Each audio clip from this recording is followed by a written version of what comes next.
শুনছেন talk theatre, powered by one feather entertainment.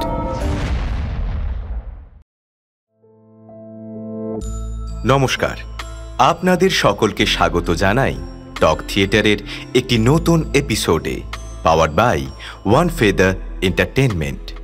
আমাদের আজকের গল্প শরৎচন্দ্র চট্টোপাধ্যায়ের আলো ছায়া।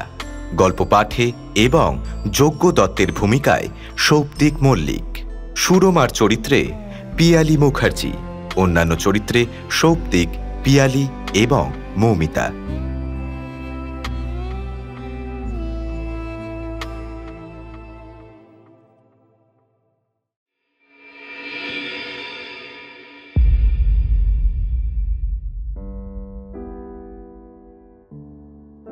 প্রথমেই যদি তোমরা ধরে বসো এমন কখনো হয় না, তবে তো আমি নাচার। আর যদি বলো হতেও পারে, জগতে কত কি যে ঘটে সবই কি জানি, তাহলে এই কাহিনী শুনে ফেলো। আমার বিশ্বাস তাতে কোনো মারাত্মক ক্ষতি হবে না। আর গল্প লিখতে এমন কিছু প্রতিজ্ঞা করে বসা হয় না যে সবটুকু খাঁটি সত্য বলতে হবে। হলই বা দু এক ছত্র ভুল, হলই বা একটু আধটু মতভেদ, এমনই বা তাতে কি আসে যায়। তার নায়কের নাম হল যজ্ঞ দত্ত মুখুজ্জে, কিন্তু সুরমা বলে আলো মশাই। নায়িকার নাম তো শুনলে, কিন্তু যজ্ঞ দত্ত তাকে বলে ছায়া দেবী। দিন কতক তাদের ভারী কলহ বেঁধে গেল।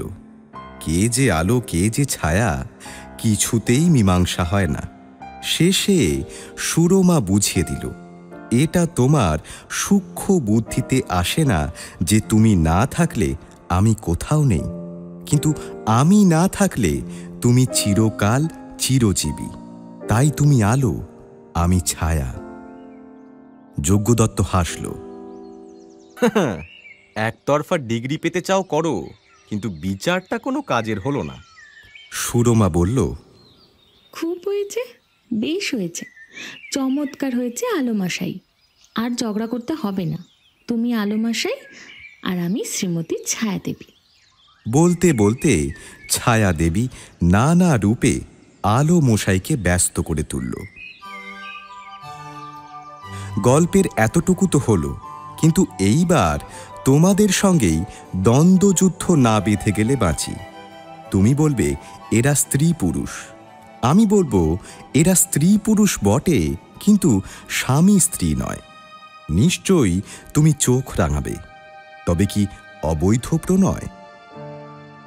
আমি বলবো খুব শুদ্ধ ভালোবাসা। কিছুতেই তোমরা তা বিশ্বাস করবে না। মুখ ভার করে জিজ্ঞাসা করবে কত বয়স। আমি বলবো আলোর বয়স 23 আর ছায়ার বয়স 18। এর পরেও যদি শুনতে চাও, আরম্ভ করছি।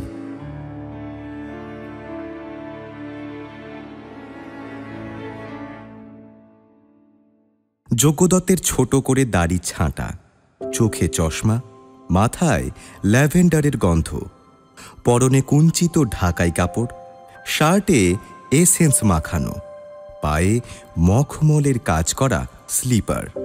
ছায়া স্বহস্তে ফুল তুলে দিয়েছে। লাইব্রেরিতে এক ঘর বই, বাড়িতে বিস্তর দাসদাসী। টেবিলের ধারে বসে যজ্ঞ দত্ত পত্র লিখছিল। পর্দা সরিয়ে ছায়া দেবী সাবধানে প্রবেশ করল। ইচ্ছা চুপি চুপি চোখ টিপে ধরে পিঠের কাছে এসে হাত বাড়াতে গিয়ে সামনের আয়নায় নজর পড়ল। দেখল যজ্ঞ দত্ত তার মুখপানে চেয়ে মুখ টিপে হাসছে। সুরমাও হেসে ফেলল, বলল, কেন দেখে ফেললে? যজ্ঞ দত্ত বলল, তা সেটা কি আমার দোষ? সুরমা বলল, তবে কার? অর্ধেকটা তোমার আর অর্ধেকটা ওই আরশিখানার। এখনই আমি ওটা ঢেকে দেব। তা দিও, কিন্তু বাকিটার কি হবে? সুরমা বার দুই নড়ে চড়ে বলল, আলোমশাই। কেন ছায়া দেবী? তুমি রোগা হয়ে যাচ্ছ কেন? তা তো আমার বিশ্বাস হয় না। তুমি খাও না কেন?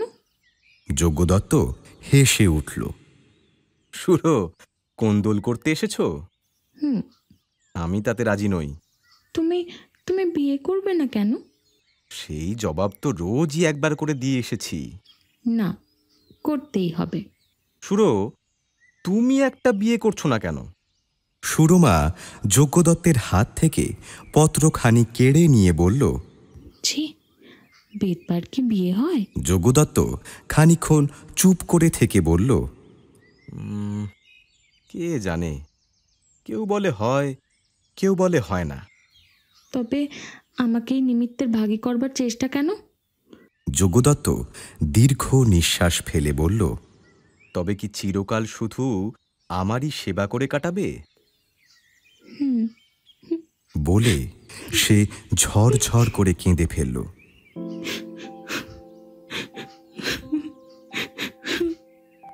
যজ্ঞদত্ত অশ্রু মুছিয়ে দিয়ে বলল, সুরো, কি তোমার মনের স্বাদ, আমাকে খুলে বলবে না?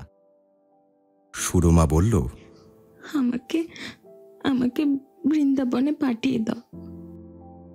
যজ্ঞ বলল, আমাকে ছেড়ে থাকতে পারবে? সুরমার মুখ দিয়ে কোনো কথা বের হল না। ডানে ও বামে বার দুই মাথা নাড়াতে গিয়ে চোখের জল উৎসের মতো ছুটে বের হয়ে পড়ল। পরিচ্ছেদ 2। সুরমা বলল, যজ্ঞ দাদা, সেই গল্পটা আবার বলো না। যজ্ঞদত্ত বলল, কোনটা সুরো? সেই যে আমাকে যবে বৃন্দাবনে কিনেছিলে। কত টাকায় কিনেছিলে গো? ও, সেই গল্পটা? আরে, সে তো 50 টাকায়। আমার তখন 18 বছর বয়স। বিয়ে পরীক্ষা দিয়ে পশ্চিমে বেড়াতে যাই। মা তখন বেঁচে, তিনিও সঙ্গে ছিলেন। তা একদিন দুপুরবেলায় মালতী কুঞ্জের ধারে একদল বৈষ্ণবী গান গাইতে আসে। তারই মধ্যে প্রথম তোকে দেখতে পাই। যৌবনের প্রথম ধাপটিতে পা দিয়ে জগৎটাকে এমন সুশ্রী দেখতে হয় যে শুধু নিজের দুটি চোখে সেই মাধুর্য সবটুকু উপভোগ করতে পারা যায় না। ইচ্ছে হয় মনের মতন আর দুটি চোখ এমনি করে একসাথে এমনই শোভা যদি সম্ভোগ করতে পারে, সেটা যদি তাকে বুঝিয়ে বলতে পারি। ও কি সুরমা, কাঁদছো যে? না, তুমি বলো। তা তুমি তখন 13 বছরের নবীন বৈষ্ণবী, হাতে মন্দিরা, গান গাইছিলে। যাও, আমি বুঝি গান গাইতে পারি? তখন তো পারতে। তারপর অনেক পরিশ্রমে তোমাকে পাই। তুমি ব্রাহ্মণের মেয়ে, বাল্য বিধবা। মা তোমার তীর্থে এসে আর ফিরে যেতে পারেননি, স্বর্গে গিয়েছেন। আমার মার কাছে তোমায় এনে দিই। তিনি বুকে তুলে নিলেন। তারপর মৃত্যুকালে আবার আমাকেই ফিরিয়ে দিয়ে গেলেন। যজ্ঞ দাদা, আমার বাড়ি কোথায়? শুনেছি কৃষ্ণনগরের কাছে। আমার আর কেউ নেই? আমি আছি। আমি যে তোমার সব, সুরমা। সুরমার দু চোখ আবার জলে ভিজে আসলো। বলল, তুমি আমাকে আবার বেচতে পারো? যজ্ঞদত্ত বলল, না, তা পারি না। নিজেকে না বেঁচে ফেললে ওটি কিছুতেই হতে পারে না। সুরমা কথা বলল না। তেমনি ভাবে সজল নয়নে তার পানে চেয়ে রইল। বহুক্ষণ পর ধীরে ধীরে বলল, তুমি দাদা, আমি ছোট বোন। আমাদের দুজনের মাঝখানে একটি বউ আনো না দাদা। যজ্ঞ বলল, কেন বলো দেখি? সুরমা বলল, সমস্ত দিন ধরে সাজিয়ে গুজিয়ে তাকে আমি তোমার কাছে বসিয়ে রাখবো। তা কি তুমি মন থেকে করতে পারবে? সুরমা মুখ তুলে চোখের উপর চোখ রেখে বলল, আমি কি তেমনি অদম যে হিংসা করব? হিংসা নাই বা করলে, কিন্তু নিজের স্থানটি বিলিয়ে দিতে পারবে? বিলিয়ে কেন দিতে যাব? আমি রাজা, রাজাই থাকবো। শুধু একটি মন্ত্রী বাহাল করব। দুজনে মিলে তোমার রাজ্যটা চালাতে আমোদ হবে। দেখো ছায়া, বিবাহে আমার কোনো প্রবৃত্তি নেই, কিন্তু তোমার যদি একজন সখীর বড় প্রয়োজন হয়ে থাকে, তাহলে বিবাহ আমি করব। হ্যাঁ, নিশ্চয় করো। খুব আমোদ হবে। দুজনে খুব মনের সুখে দিন কাটাবো। সুরমা মনে মনে বলল, তিনকুলে আমার কেউ নাই, আমার মান অপমান তাও নাই, কিন্তু তুমি কেন আমাকে নিয়ে বিশ্বের কলঙ্ক কুড়াবে? দেবতা আমার, তুমি বিবাহ করো। তোমার মুখ চেয়ে আমার সব সইবে। কলকাতায় প্রতিবেশীর খবর অনেকে রাখে না, অনেকে আবার খুব রাখে। যারা রাখে তারা বলে যজ্ঞদত্ত MA পাস করুক, কিন্তু বখাটে ছেলে। ইশারায় তারা সুরমার কথাটা উল্লেখ করে। সুরমা ও যজ্ঞদত্ত মাঝে মাঝে তা শুনতে পায়। শুনে দুজনেই হাসতে থাকে। কিন্তু তুমি ভালো হও আর মন্দ হও, বড় মানুষ হলে তোমার বাড়িতে লোক আসবেই, বিশেষ করে মেয়ে মানুষ। কেউ বা বলে, সুরমা, তোমার দাদার বিয়ে দাও না। সুরমা বলে, দাও না দিদি, একটি ভালো মেয়ে খুঁজে পেতে। যে সুরমার সখী সে হেসে ফেলে। তাই তো, ভালো মেয়ে মেলা শক্ত। তোমার রূপে যার চোখ ভরে আছে, তার আবার দূর পোড়ার মুখী। বলতে বলতে কিন্তু সুরমার সমস্ত মুখমণ্ডল স্নেহ ও গর্বে রঞ্জিত হয়ে ওঠে।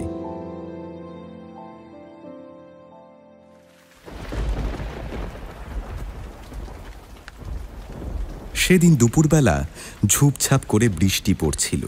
সুরমা ঘরে প্রবেশ করে বলে উঠল, একটি মেয়ে পছন্দ করে এলাম। যজ্ঞদত্ত বলল, আহ, যাক বাবা, একটা দুর্ভাবনা গেল। তা কোথায় বলো দেখি? সুরমা বলল, ও পাড়ার মিত্তিরদের বাড়ি। বামুন হয়ে কায়েতের ঘরে? কায়েতের ঘরে কি বামুন থাকতে নেই? তার মাও বাড়িতে রেঁধে খেত। মেয়েটি শুনেছি ভালো, দেখে এসো, যদি মনে ধরে তো ঘরে আনো। আমি কি এমনই হতভাগা যে রাজ্যের ভিখিরি ছাড়া আমার অন্ন জুটবে না? ভিকিরি কুড়িয়ে আনা কি তোমার নূতন কাজ? আবার না, যাও দেখে এসো, মনে ধরে তো না বলো। মনে আমার কিছুতেই ধরবে না। ধরবে গো ধরবে, একবার দেখে এসো না।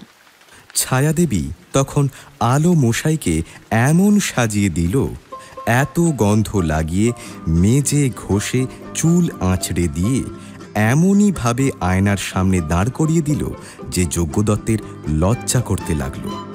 ছি, এ যে বড় বাড়াবাড়ি হয়ে গেল। সুরমা বলল, তা হোক, দেখে এসো। গাড়ি করে যজ্ঞদত্ত মেয়ে দেখতে গেল। পথে একজন বন্ধুকেও সঙ্গে নিল। চলো, মিত্তির বাড়িতে জলযোগ করে আসি। তার বন্ধু বলল, তার মানে? যজ্ঞদত্ত বলল, সে বাড়িতে একটা ভিখিরি মেয়ে আছে হে, তাকে বিয়ে করতে হবে। বলো কি, এমন প্রবৃত্তি কে দিল? তোমরা যার হিংসে মরে যাও তিনি, সেই ছায়াদেবী। যজ্ঞদত্ত বন্ধুকে নিয়ে মেয়ে দেখতে ঘরে ঢুকলেন। মেয়ে কার্পেটের আসনের উপর বসে আছে, পরনে দেশি কাপড়, কিন্তু অনেক ধোপ পড়া সুতোগুলো মাঝে মাঝে জালের মতো হয়ে গেছে।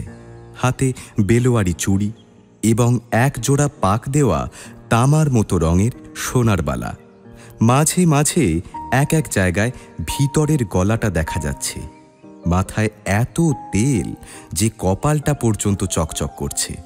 ব্রহ্মতালুর উপর শক্ত খোঁপাটা কাঠের মতো উঁচু হয়ে আছে। দুই বন্ধুতে মুখ টিপে হেসে ফেলল। হাসি চেপে মেয়েটির দিকে চেয়ে যজ্ঞদত্ত বলল, কি নাম তোমার? মেয়েটি বড় বড় কালো চোখ দুটো শান্তভাবে তার মুখের দিকে রেখে বলল, প্রতুল। যজ্ঞদত্ত তার বন্ধুর গা টিপে মৃদু হেসে বলল, ওহে, গদাধর নয় তো? বন্ধু অল্প ঠেলা দিয়ে বলল, উফ, জ্যাঠামি করো না, তাড়াতাড়ি পছন্দ করে নাও তো। হ্যাঁ, এই জন্য নিচ্ছি। বেশ বেশ, কি পড়ো? কিছু না। আরো ভালো। তা কাজকর্ম করতে জানো? প্রতুল মাথা নাড়ল। পাশেই একজন ঝি দাঁড়িয়েছিল। সে ব্যাখ্যা করে বলল, ভারী কর্মী মেয়ে বাবু, রাঁধা বাড়া সংসারের কাজে কর্মে মায়ের হাত পেয়েছে, আর মুখে কথাটি নেই, ভারী শান্ত। তা বুঝলাম। তোমার বাপ বেঁচে নেই? না। মাও মারা গেছেন? হ্যাঁ। যজ্ঞদত্ত দেখল এই হাবা মেয়েটার চোখে জল এসে পড়েছে। তোমার কি কেউ নেই? না। আমার বাড়িতে যাবে? সে ঘাড় নাড়ল। এই সময় জানলার দিকে নজর পড়ায় সে দেখল খড়খড়ির ফাঁক দিয়ে দুটো কালো চোখ যেন অগ্নি বর্ষণ করছে। ভয় পেয়ে সে বলল, না।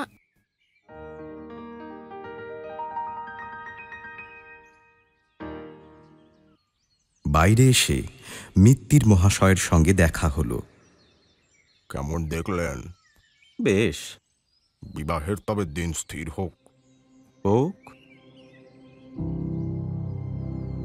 12-13 বছরের বালকের হাত থেকে কোনো নির্দয় রসহীন অভিভাবক তার অর্ধ পঠিত কৌতুকপূর্ণ নভেলটা টেনে লুকিয়ে রেখে দিলে তার যেমন অবস্থা হয়, ভিতরের প্রাণটা ব্যাকুলভাবে সেই শুষ্ক মুখ শঙ্কিত বালককে এ ঘর ও ঘর ছুটিয়ে নিয়ে বেড়ায়।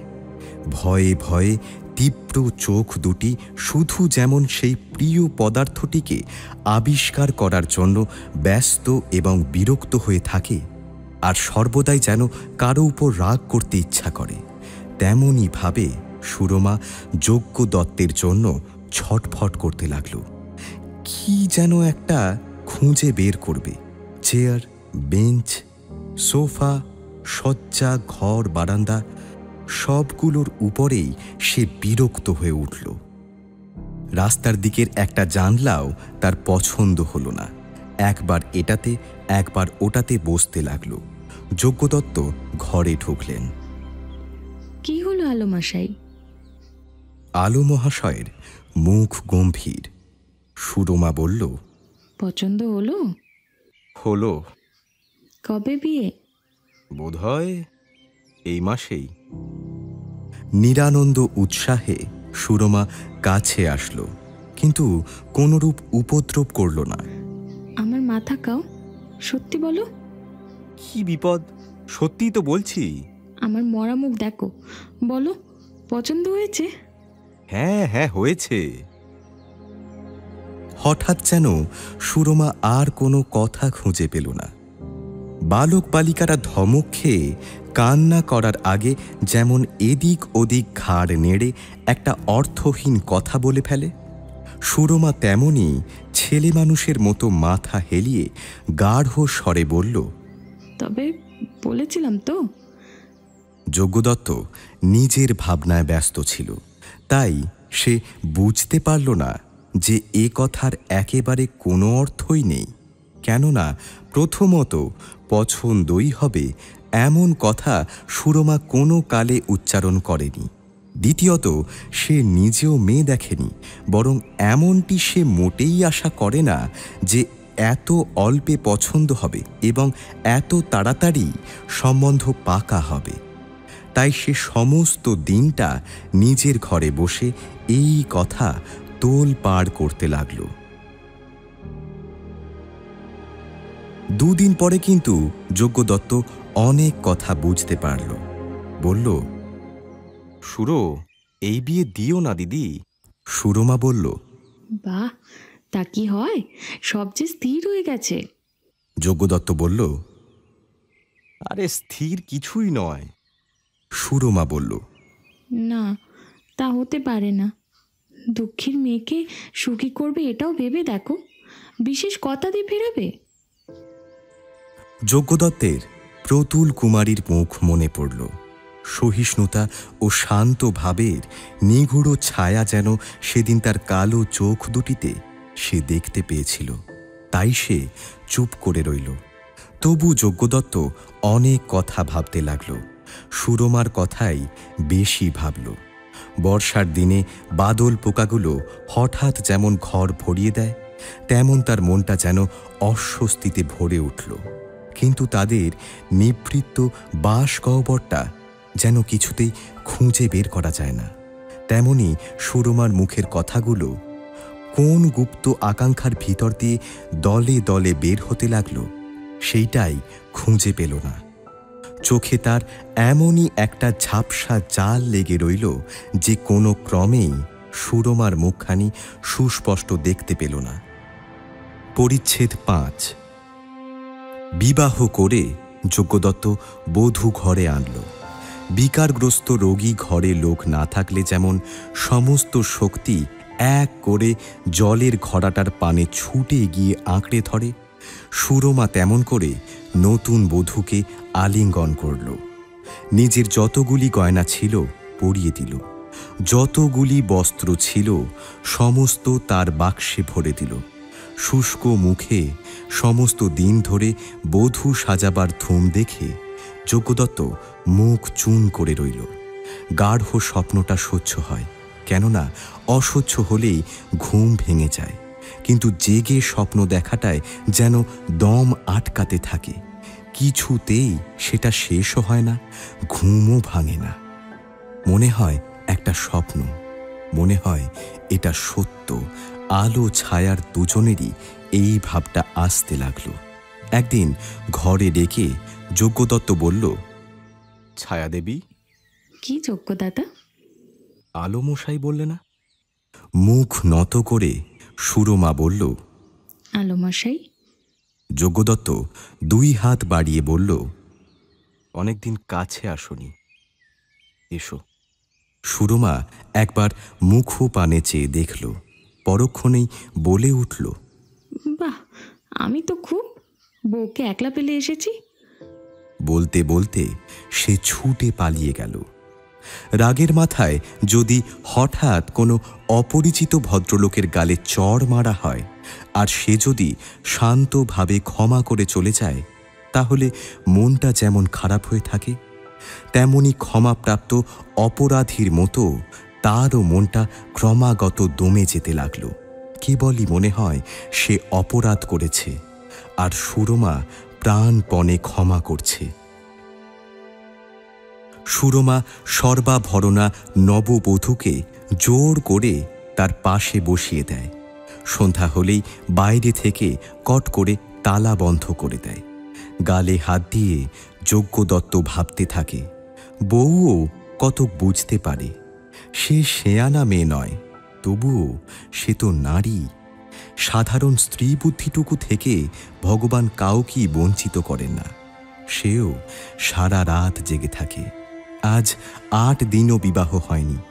এরই মধ্যে যজ্ঞদত্ত একদিন সকালে সুরমাকে ডেকে বলল, সুরো, বর্ধমানে পিসিমাকে বউ দেখিয়ে আনি। দামোদর পারে পিসিমার বাড়ি। সেখানে পৌঁছে যজ্ঞদত্ত বলল, পিসিমা, বউ এনেছি গো, এই দেখো। পিসিমা বলল, ও মা, বিয়ে করেছিস বুঝি? আহা, বেঁচে থাক রে। দেখি, বাহ, দিব্যি চাঁদ পানা বউ তো তোর। এইবার মানুষের মতো ঘর সংসার কর, বুঝলি? তা ওই সুরো বুঝি বিয়ে দিয়েছে না? সেই তো দিল, কিন্তু কপাল মন্দ, এই বউ নিয়ে ঘর করা চলে না। কেন রে? জানো তো পিসিমা, আমার নরগণ আর বউয়ের হলো রাক্ষসগণ একসঙ্গে থাকলে আর গণৎকার বলে বাঁচি না বাঁচি। তখন তাড়াতাড়ি এসব দেখাই হয়নি। এখন তো তোমার কাছে থাকবে, মাসে 50 টাকা করে পাঠাবো, তাতে চলবে না বলো পিসিমা? হ্যাঁ হ্যাঁ, তা চলে যাবে। আসলে পাড়া গায়ে তো বিশেষ কষ্ট সেরাম হবে না। আহা, চাঁদের মতো মেয়ে পেয়েছিস, ডাকর হয়েছে কিন্তু। তা তা হ্যাঁ রে যোগ্য, একটা ওই শান্তি সস্তায়ন করলে হয় না? হতে পারে। আমি ভট্টাচার্যের মত নিয়ে যা ভালো হয় তোমাকে বরং জানাবো। হ্যাঁ হ্যাঁ, তা জানাস বাচ্চা। সন্ধ্যার সময় বউকে কাছে ডেকে যজ্ঞদত্ত বলল, তবে তুমি এখানেই থাকো। সে ঘাড় নেড়ে বলল, আচ্ছা যা তোমার দরকার হবে আমাকে জানিও। আচ্ছা। তুমি চিঠি লিখতে জানো? না। তবে কি করে জানাবে? নববধূ গৃহপালিতা হরিণীর মতো চোখ দুটি স্বামীর মুখের উপর রেখে চুপ করে রইল। যজ্ঞদত্ত মুখ ফিরিয়ে চলে গেল। পিসিমার বাড়িতে বউ ভোরে উঠে কাজ করতে লাগল। বসে থাকতে সে শেখেনি।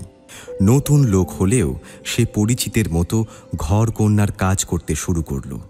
2-4 দিনেই পিসিমা বুঝলেন এমন মেয়ে সবাই গর্ভে ধরে না। বউয়ের অনেক গয়না, পাড়া শুদ্ধ ছিটিয়ে লোক তা দেখতে আসে। কে দিয়েছে গা? তোমার বাপ? না, বাপ মা আমার নেই, ঠাকুরজি দিয়েছেন। 2-1 সমবয়সীর সঙ্গে ভাব হলে তারা খুঁটিয়ে খুঁটিয়ে কথা বের করবার চেষ্টা করতে লাগল। তোমার ঠাকুরজি বুঝি খুব বড় লোক? হ্যাঁ। সব গহনা তারই? সব।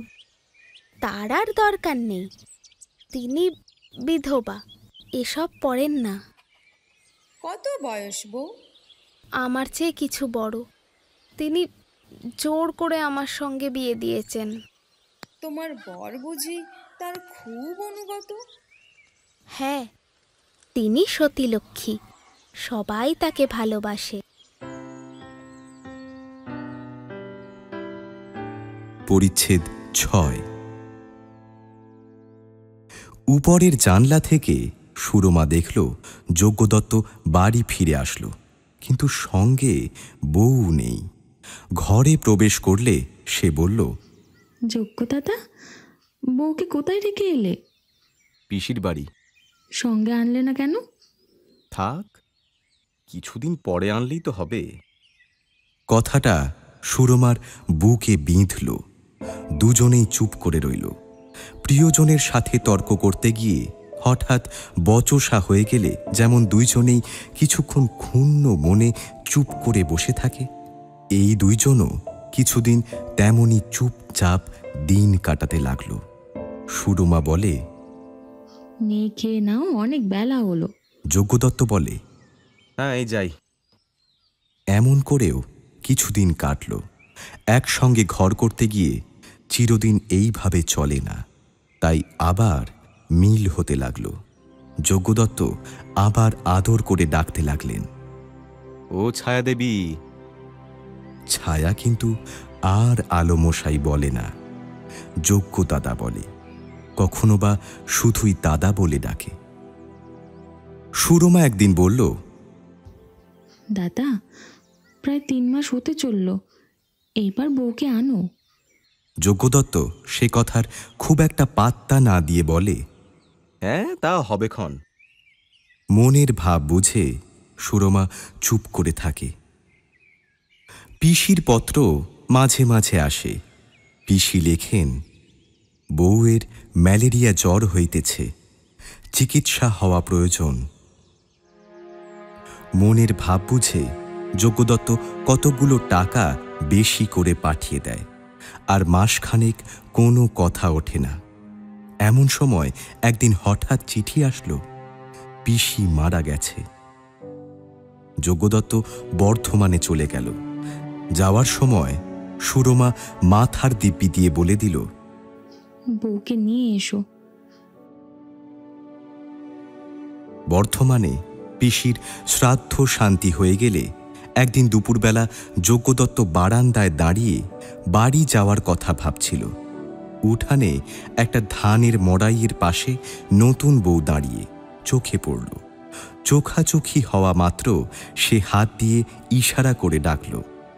যজ্ঞদত্ত স্ত্রীর নিকটে পৌঁছল। কি? আপনাকে কিছু বলবো। বেশ তো, বলো। নতুন বউ ঢোক গিলে বলল, একদিন আপনি বলেছিলেন যদি আমার কোনো দরকার হয়। যজ্ঞদত্ত বলল, বেশ তো, কি দরকার বলো। বাড়িতে সবাই বলা বলি করছিলেন আমি বড় অলক্ষণে, তাই এখানে আর থাকতে ইচ্ছা করে না।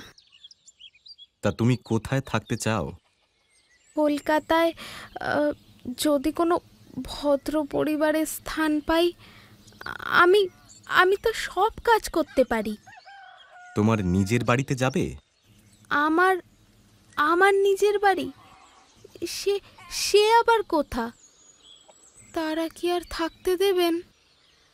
যজ্ঞদত্ত হাত দিয়ে স্ত্রীর মুখ তুলে ধরে বলল, আমার বাড়িতে যাবে? বউ বলল, যাব। যজ্ঞদত্ত বলল, সুরমাও তোমার জন্য খুব ব্যস্ত হয়ে আছে। সুরমার কথায় তার মুখ আনন্দিত হয়ে উঠল। ঠাকুরজি আমায় মনে করেন? করেন বই কি। তবে তবে নিয়ে চলুন। জগতে এক রকমের লোক আছে, তারা অপরের সম্বন্ধে মতামত প্রকাশ করবার বুদ্ধি কিছুতেই খুঁজে পায় না, কিন্তু এমন একটা সহজ বুদ্ধি রাখে যে তার উপর নির্ভর করে নিজের সম্বন্ধে অপরের পরামর্শ মোটেই প্রয়োজন বোধ করে না। নতুন বউটি এই শ্রেণীর। সে নিজের কথা নিজেই ভাবে, অপরকে জিজ্ঞাসা করে না। ভেবে বলল, আপনাদের অকল্যাণ করবার বড় ভয় আমার, কিন্তু কিন্তু থাকি বা কোথায়? না হয় আমি নিচেই থাকব। সব কাজকর্ম করতে নিচে থাকাই সুবিধের। যজ্ঞ বলল, উপরে কি তোমার থাকবার ঘর নেই? বউ বলল, আছে, কিন্তু কিন্তু নিচের ঘরেই বেশ থাকব। যজ্ঞদত্ত আর কোনো কথা বলল না। ভাবতে লাগল যে খুব একটা বোকার মতো তো এই কথাগুলো নয়, এবং কয়েকবার মনে করল বলে ফেলে যে সে অলক্ষণা নয়, রাক্ষসগণ প্রভৃতি মিথ্যে কথা। কিন্তু মিথ্যে কথার কারণটি কি তা কি করে বলা যায়? বিশেষত বাড়ি গিয়ে সে তার অতীত এবং ভবিষ্যৎ ব্যবহারে যে বেশ মিল করে তুলতে পারবে, সেই ভরসাও মনে করতে পারল না। পরিচ্ছেদ ৭। সুরমা দেখল বউ এসেছে। উগ্র নেশার প্রথম ঝোঁকটা কাটিয়ে দিয়ে সে স্থির হয়েছে, তাই বউ দেখতে বাড়াবাড়ি করল না। শান্ত ধীরভাবে প্রিয় সম্ভাষণ করল। মৌখিক নয়, অন্তর্গত মঙ্গলেচ্ছা তার শুষ্ক মুখের উপর জ্যোতি ফিরিয়ে আনল। বউ কই, ভালো ছিলে না তো? বউ মাথা নেড়ে বলল, মাঝে মাঝে জ্বর হতো। সুরমা তার কপালের ঘাম মুছিয়ে বলল, এখানে চিকিৎসা হলেই সব ভালো হয়ে যাবে। দুপুরবেলা সুরমা খবর পেল যে বউয়ের জন্য নিচে ঘর পরিষ্কার হচ্ছে। অপমানে তার চোখে জল আসলো। সংবরণ করে যজ্ঞদত্তের কাছে গিয়ে বলল, দাদা, বউ কি নিচে শোবে? তুমি কিছু বলবে না? আর কি বলবো, যার যা খুশি তা করুক। সুরমা লজ্জা আর ধিক্কারে নিজেকে শাসন করতে পারল না। সামনেই কেঁদে পালিয়ে গেল। উপরের এই গোলযোগটা কিন্তু নিচে পৌঁছল না। নতুন বউ নতুন করে সংসারের কাজকর্ম নিয়ে ব্যস্ত হয়ে পড়ল। ক্রমে ক্রমে ধীরে ধীরে সে সুরমার সব কাজগুলি নিজের হাতে তুলে নিল। শুধু উপরে যায় না, স্বামীর সঙ্গে দেখা করে না। ক্রমে সুরমা উপরে যাওয়া ছেড়ে দিল। বউ অত্যন্ত আনন্দিত হয়ে কাজ করত। সুরমা পাশে বসে থাকত। একজন দেখাতো কাজ করে কত সুখ, অপরজন বুঝত কর্মস্রোতে অনেক দুঃখ ভাসিয়ে দিতে পারা যায়। দুজনের কেউই বেশি কথা বলে না। তাদের সহানুভূতি ক্রমেই গাঢ়তর হয়ে আসতে লাগল। মাঝে মাঝে নতুন বউয়ের প্রায়ই জ্বর হয়। 2-4 দিন উপোস থেকে নিজে নিজেই সেরে ওঠে, ওষুধ খায় না।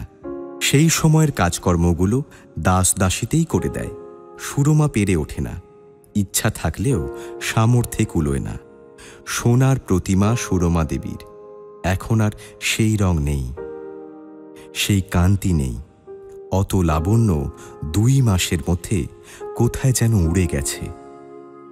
বউ মাঝে মাঝে বলে, ঠাকুরজি, তুমি দিন দিন এমন হয়ে যাচ্ছ কেন? আমি? আচ্ছা বউ, শরীরটা ভালো করবার জন্যে আমি যদি বিদেশ যাই তোমার কষ্ট হবে না তো? হবে বই কি। তবে যাব না? না ঠাকুরজি, যেও না। তুমি ওষুধ খেয়ে এখানেই ভালো হও। সুরমা স্নেহ ভরে তার ললাট চুম্বন করল। একদিন সুরমা যজ্ঞদত্তের খাবার সাজাচ্ছিল। যজ্ঞদত্ত তার মলিন কৃশ মুখখানি সতৃষ্ণ চোখে দেখছিল। সুরমা মুখ তুললে সে দীর্ঘ নিঃশ্বাস ফেলে বলল, মনে হয় মরলেই বাঁচি। কেন? বলতেই সুরমার চোখে জল এলো। ভয় হয়। আর আর কতদিন যে এই প্রাণটাকে বয়ে বেড়াতে হবে। বন্দুকের গুলি খেয়ে বনের পশু যেমন মাটি ছেড়ে আকাশে পালানোর জন্য প্রাণপণে লাফিয়ে ওঠে, কিন্তু আকাশ তার কেউ নয়। তাই সেই আশ্রয় শূন্য মরণাহত জীব শেষে চিরদিনের আশ্রয় পৃথিবীকেই জড়িয়ে ধরে প্রাণত্যাগ করে।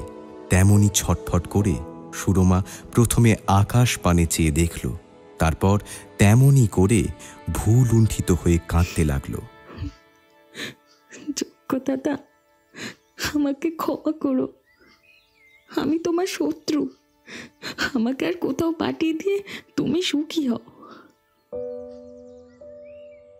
তখনই হয়তো দাসী এসে পড়বে। যজ্ঞদত্ত হাত ধরে তাকে তুলে ধরল।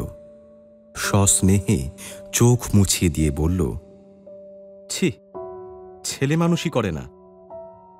চোখ মুছতে মুছতে সুরমা তাড়াতাড়ি ঘরে গিয়ে দরজা বন্ধ করে দিল।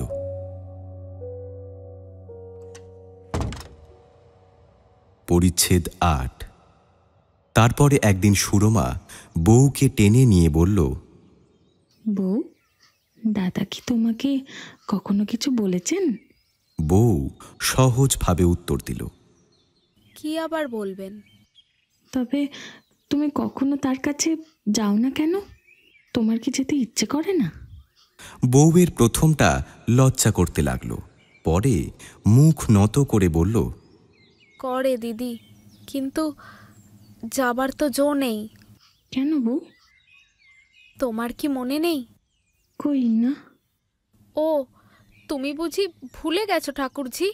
আমার যে রাক্ষসগণ আর ওর নরগণ। কে বলেছে? উনি পিসিমাকে বলেছিলেন, তাইতে। সুরমা শিহরিত হয়ে উঠল। এই যে মিছে কথা বউ। মিছে কথা? দু চোখ বিস্ফারিত করে সে সুরমার মুখপানে চেয়ে রইল। সুরমা বারবার শিহরিত হয়ে উঠল। মিছে কথা বউ, ভয়ানক মিছে কথা। আমার বিশ্বাস হয় না যে উনি মিছে কথা বলবেন। সুরমা আর সইতে পারল না। 2 বাহুর মধ্যে বউকে দৃঢ়ভাবে আলিঙ্গন করে ফুঁপিয়ে কেঁদে উঠল। বউ, আমি মহাপাতকী। বউ নিজেকে ছাড়িয়ে নিয়ে ধীরে ধীরে বলল, কেন ঠাকুরজি? উফ, তা শুনতে চেও না, আমি বলতে পারবো না। ঝড়ের মতো সুরমা যজ্ঞদত্তের সামনে এসে পড়ল। বউকে এমন করে ঠকিয়ে রেখেছো। কি ভয়ানক মিথ্যেবাদী তুমি। যজ্ঞদত্ত অবাক হয়ে গেল। ও কি সুরো? কৃতবিদ্য তুমি। ছি ছি, তোমার লজ্জা হওয়া উচিত। যজ্ঞদত্ত অর্থ বুঝল না, শুধু কটু কথা শুনতে লাগলো। কি ভেবে বিয়ে করেছিলে? কি ভেবে ত্যাগ করে আছো? আমার জন্য? আমার মুখ চেয়ে এই প্রতারণা করে আসছো? সুরমা, তুমি কি পাগল হয়ে গেলে? পাগল আমি? তোমার যে আমার জ্ঞান আছে। দাও আমাকে কোথাও পাঠিয়ে। সুরমার চক্ষু রক্তবর্ণ, হাঁপাতে হাঁপাতে বলল, এক দণ্ড আমি থাকতে চাই না। ছি ছি। যজ্ঞদত্ত চিৎকার করে বলল, কি বলছো? বলছি তুমি মিথ্যেবাদী, প্রতারক। নিমেষে যজ্ঞদত্তের মাথার ভিতর আগুন জ্বলে উঠল। অকারণে মনে হলো তার ভিতরের অন্তরটা বের হয়ে তার সঙ্গে যুদ্ধ করতে ডাকছে। জ্ঞান শূন্য হয়ে সে টেবিলের উপরিস্থিত ভারী রুলার তুলে নিয়ে চিৎকার করে বলল, আমি অধম, আমি প্রতারক, আমি মিথ্যেবাদী। এই নাও, এই তার প্রায়শ্চিত্ত করছি।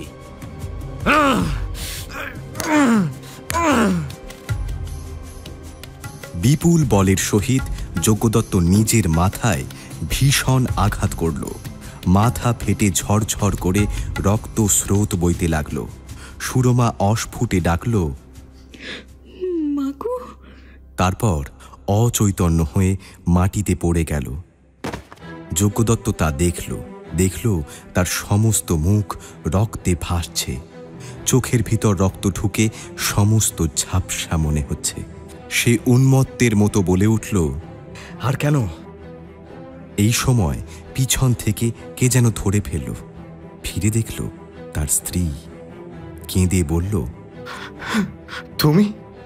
কাঁধের উপর মাথা রেখে সেও অজ্ঞান হয়ে গেল। সুরমা যেমন করে নিচ থেকে উপরে ছুটে আসলো, নতুন বধূ তাতে আশ্চর্য ও শঙ্কিত হয়ে নিঃশব্দে পিছনে এসে দরজার বাইরে দাঁড়িয়ে সব কথা শুনল, সব কাণ্ড দেখল। অনেকখানি সত্য তার মাথার ভিতরে সূর্যের আলোর মতো পরিষ্কার হল। তারও বক্ষ স্পন্দন দ্রুত হয়ে আসছিল। চোখের বাইরে কুচ্ছটিকার সৃষ্টি হচ্ছিল, কিন্তু সে নিজেকে সামলে নিয়ে বিপদের সময় স্বামীকে কোলে নিয়ে বসল। পরিচ্ছেদ 9। 6 দিন পরে ভালো করে জ্ঞান হলে সুরমা জিজ্ঞেস করল, দাদা কেমন আছেন? দাসী বলল, ভালো আছেন, আমি দেখে আসব। কিন্তু উঠতে গিয়ে আবার শুয়ে পড়ল। দাসী বলল, তুমি বড় দুর্বল, জ্বর হয়েছে, উঠো না, ডাক্তার বারণ করেছে। সুরমা আশা করল যজ্ঞদাদা দেখতে আসবে, বউ দেখতে আসবে। একদিন দুদিন করে ক্রমেই 1 সপ্তাহ অতীত হয়ে গেল। তবু কেউ আসলো না, কেউ খোঁজও নিল না। জ্বর সেরেছে, কিন্তু বড়ই দুর্বল। উঠতে চেষ্টা করলে হয়তো উঠতে পারত, কিন্তু বিষম অভিমানে তার শয্যা ত্যাগ করতে প্রবৃত্তি হল না। নিজের মনে ফুলে ফুলে কাঁদত, চোখ মুছে ভাবত তাদের আলো ও ছায়ার কাহিনী।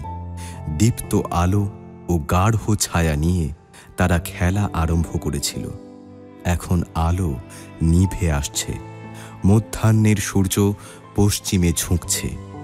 গাঢ় ছায়া তাই অস্পষ্ট ও বিকৃত হয়ে প্রেতের মতো কঙ্কাল সার হয়েছে।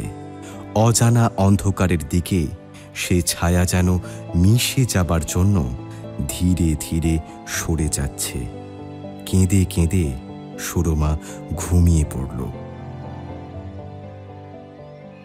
গায়ের উপর তপ্ত হস্ত রেখে কে যেন ডাকল, দিদি। সুরমা উঠে বলল, এ কি বউ? চোখ তার রক্তবর্ণ, মুখ শুষ্ক, ওষ্ঠদয় যেন কালি মাখা। কেন বউ, কি হয়েছে তোমার? তুমি আমাকে এ বাড়িতে এনেছিলে, তাই বলতে এসেছি দিদি। ছুটি দাও আমাকে, আমি যাব। কেন বউ, কোথা যাবে? নতুন বধূ সুরমার পায়ের উপর মাথা রেখে লুটিয়ে পড়ল। সুরমা দেখল তার দেহ অগ্নির মতো উত্তপ্ত। এ কি, এই যে বড় জ্বর হয়েছে। এমন সময় একজন দাসী চিৎকার করে ছুটে আসলো। দিদি, বউ কোথা গেল? ওমা, জ্বরের জোকে পালিয়ে এসেছেন। আজ 8 দিন বেহুশ হয়ে পড়েছিলেন। মা গো, কি করে এলেন? 8 দিন জ্বর? ডাক্তার দেখছে? সন্ধ্যার পূর্বে সুরমা যজ্ঞদত্তের ঘরে গিয়ে কেঁদে পড়ল। দাদা, বউ আর বাঁচে না। বাঁচবে না কেন? কি হয়েছে? আমার ঘরে এসে দেখো দাদা, বউ বুঝি বাঁচে না। 2-3 জন ডাক্তার এসে দেখে বলল, প্রবল বিকার। সমস্ত রাত্রি বিফল পরিশ্রম করে তারা ভোরবেলায় চলে গেল। সমস্ত রাত্রি যজ্ঞদত্ত মাথার শিয়রে বসে রইল। কতবার মুখের কাছে মুখ নিয়ে গেল, বধূ কিন্তু স্বামীকে চিনতে পারল না। ডাক্তার চলে গেলে যজ্ঞদত্ত কেঁদে উঠল। বউ, একবার চেয়ে দেখো, একবার বলো তুমি আমায় ক্ষমা করলে। সুরমা পায়ের উপর মুখ লুকিয়ে অস্ফুটে বলল, বউ দিদি, কেন এই শাস্তি দিয়ে গেলে? কে কথা বলবে? সমস্ত মান, অভিমান, তাচ্ছিল্য, অবহেলা সরিয়ে দিয়ে সে ধীরে ধীরে অনন্তে মিলিয়ে গেল।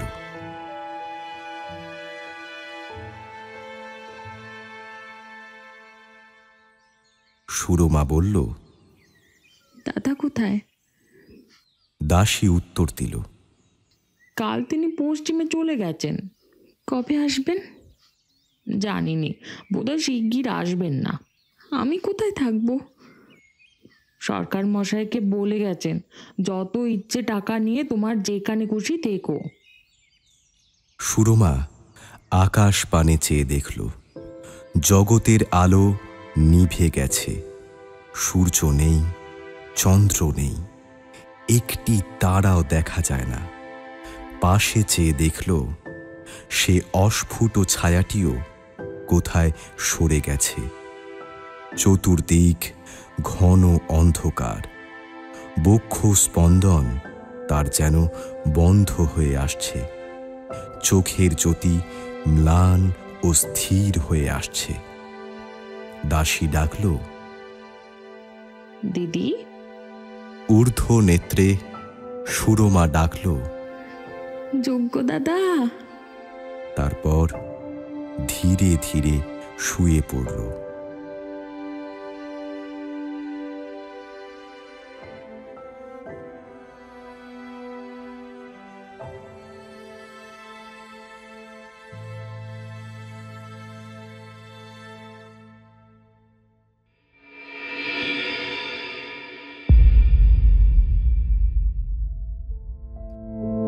আমাদের গল্প ফুরলো, নোটে গাছটি মুড়লো। তাহলে আজ আসি, আবার আসবো পরের বুধবার ঠিক রাত 9:30 নতুন একটি গল্প নিয়ে টক থিয়েটারের অফিসিয়াল ইউটিউব চ্যানেলে, powered by one feather entertainment.